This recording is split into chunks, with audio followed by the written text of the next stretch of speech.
पर पुरुष सहित कथा हैला मु ताकू मारिदेली। स्त्री बेक काटी रक्तरे होली खेलिला स्वामी। मारिबा आगुरु वीडियो कला सबु सत खोली कहला। भलपाई विवाह परे परकिया प्रीति तापरे संदेहरु हत्या एभली एक चांचल्यकर घटना घटी गजपति जिला गाइबा गाँव में। गाँवर जड़े युवती को नुआगढ़ ब्लॉक केरेडांग गाँवर जड़े युवक प्रेम विवाह करते।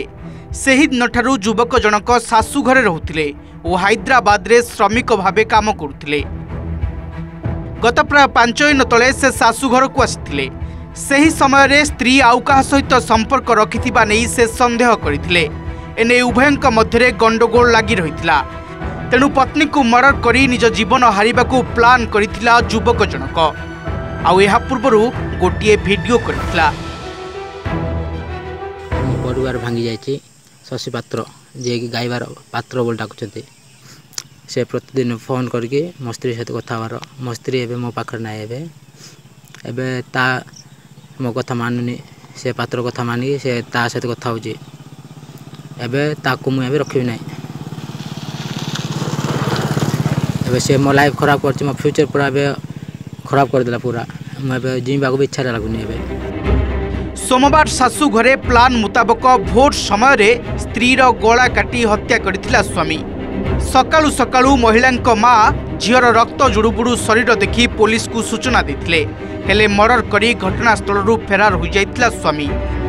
आउ गाँ निकटस्थ जंगल रे जीवन हारी देथिला। हेले जेटा जइटा सइले मु एकला अछि। मु किस उठीबी बोलकी आउ उठीनी जे सेत बोलकी इमती ओलुतला को मु तीनटा हेइचे। मते तो गाड़ा लागला बोलकी मु नाला को पड़ीला।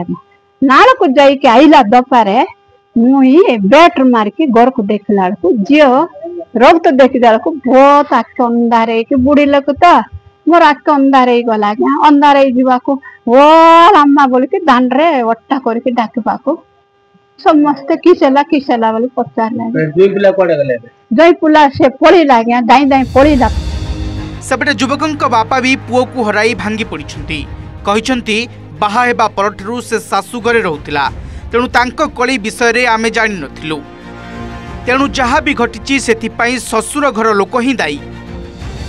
जे बुड़ पो को भल पाउची बोली के ये याड रहि गेला पे चिंदे के मन खराब रे ये नीचे आत्मा ले लास्ट को बो पिला मार दे। लास्ट ये भी नीचे सुट हे गेला पे आउ मोर ये प्लट दुख लाउचे सेति का सिद्धिर जुगुर का मोर पो भी नष्ट हे गेला पे आउ तार संगे कथा वार्ता होची बोली ये मन खराब हो करला पे। एही घटना रे सेरंग थाना पुलिस 2टी मामला रुजु करी साइंटिफिक टीम सहायता रे तदंत करुछि। ए घटना को नेकिर मध्य हमरो गोटे यूडी केस करा जायछि। एबे संदेह हे जायथिबा कारणरो इनक्वेस्ट करा जाय पारि नाही। आसंता काली इनक्वेस्ट करा जिवो एवं डेड बॉडी रो पोस्टमार्टम करा जिवो। ए 2टी जाक घटना को हमरो जने डीएसपी पायर ऑफिसर मध्य तदारक करूछन्ते।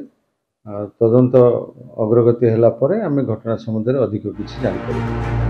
परकिया प्रीति पई खिनभिन होई उजुड़ी जाइछि परिवार। पुलिस एबे तदंत करी कोन पदक्षेप ग्रहण करुछि देखिबार कथा। गजपतिरु आदर्श दास का रिपोर्ट, ओटीवी।